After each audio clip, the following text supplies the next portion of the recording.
Welcome back. We are now into chapter 5 entitled Trading Internationally.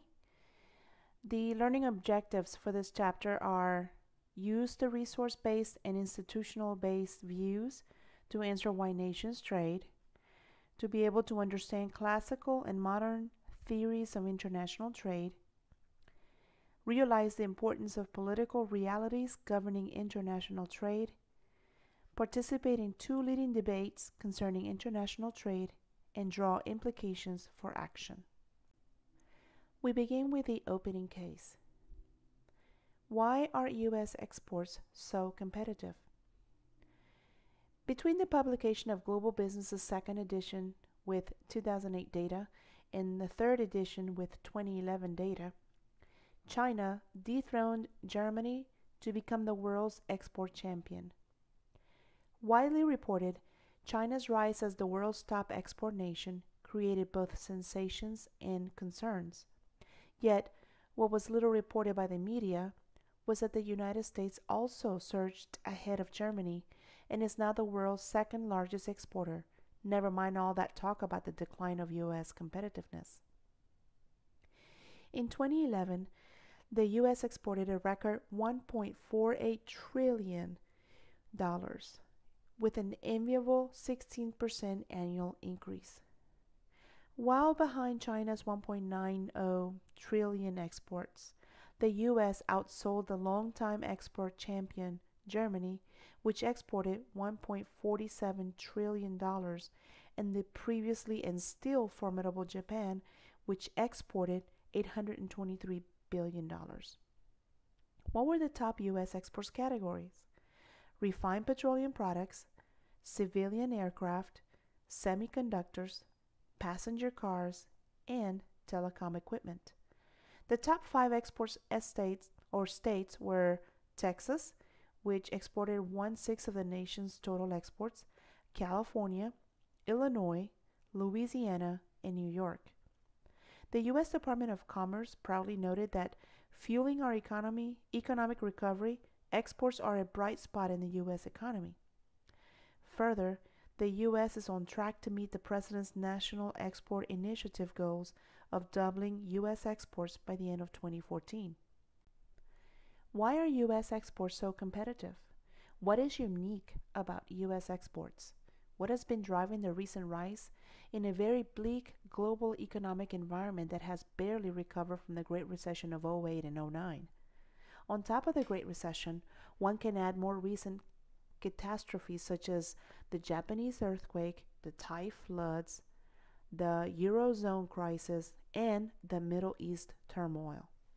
To make a long story short, first, U.S. exports have to deliver value.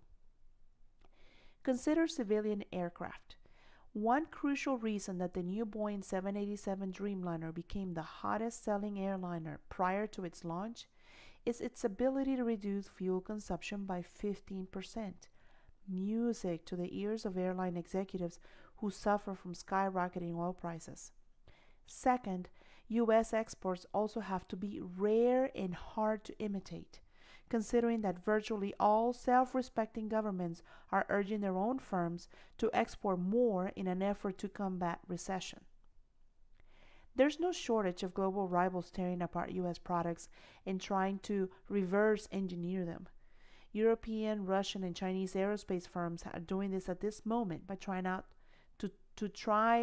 Boeing. While Airbus has been quite successful, neither the Russian nor the Chinese civilian aircraft makers have much presence in export markets. Finally, U.S. exporters have to organize themselves in a more productive and efficient manner relative to their global rivals. It is hard enough to design and manufacture world-class airlines, but it is no less challenging to operate service, training, and maintenance networks for airlines that cannot afford any equipment breakdown for a long period on a worldwide basis and for about 20 to 30 years after the initial sale. While the products themselves have to be strong and competitive, Uncle Sam has also helped.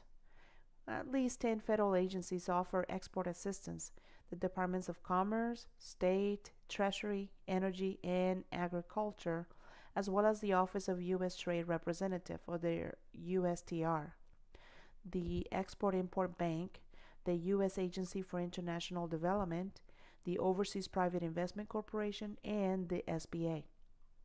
Since only approximately 1% of all U.S. firms export, and of them 58% export just one country, clearly more assistance will be helpful if more firms are interested in joining the export game. In addition to routine export assistance, new initiatives focus on negotiating free trade agreements with trading partners.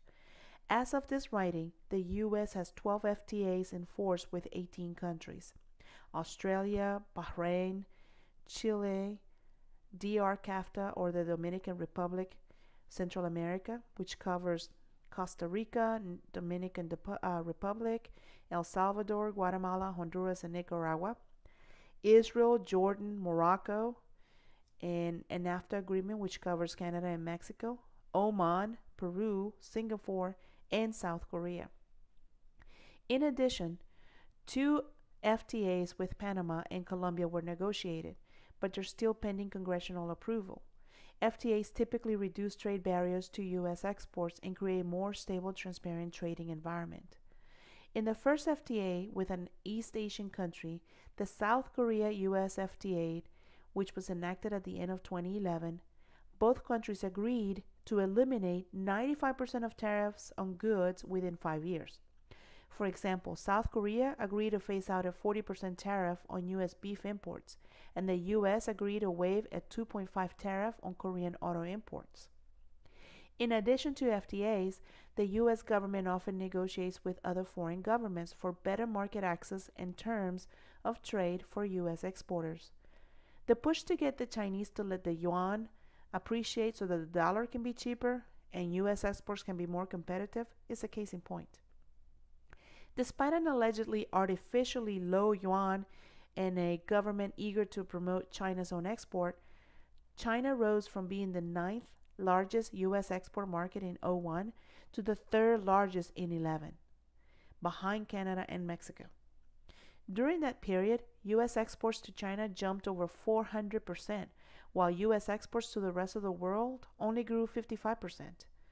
Given the still huge U.S. trade deficit, clearly there is more room to push U.S. exports. In addition to formal institutions, informal norms and values, both at home and abroad, play a role behind U.S. exports. At home, all the talk about the virtue and necessity of energy conservation and going green evidently has slowly become a part of the American cultural norm. One piece of evidence is that the U.S. oil consumption has declined since 2006. This helps explain why refined petroleum products such as gasoline, diesel, and jet fuel recently shot ahead of civilian aircraft to become the #1 export category. This is partly because much of the refining capacity the U.S. added in the past decade is now geared towards exports. While gurus write about the decline of U.S. influence, the informal norms of consuming and appreciating U.S. products seem to proliferate overseas. In Paris metro stations, almost every other poster seemed to be about a Hollywood blockbuster. In Accra, the middle class flock into Ghana's first KFC and lick their fingers greased by grown-in USA chicken. If you're studying this book outside the U.S., then you are a U.S. export customer too. Enjoy. Why are U.S. exports so competitive in the world? Why are exports a bright spot in this economy? More generally, how does international trade contribute to a nation's economic growth and prosperity? International trade is the oldest and still the most important building block of international business. It has never failed to generate debates. Debates on international trade tend to be very ferocious because so much is at stake. We begin by addressing a crucial question: why do nations trade? Then we outline how the 2 core perspectives introduced in earlier chapters, namely resource-based and institution-based views, can help answer this question. The rest of the chapter deals with the theories and realities of international trade. As before, debates and implications for action follow.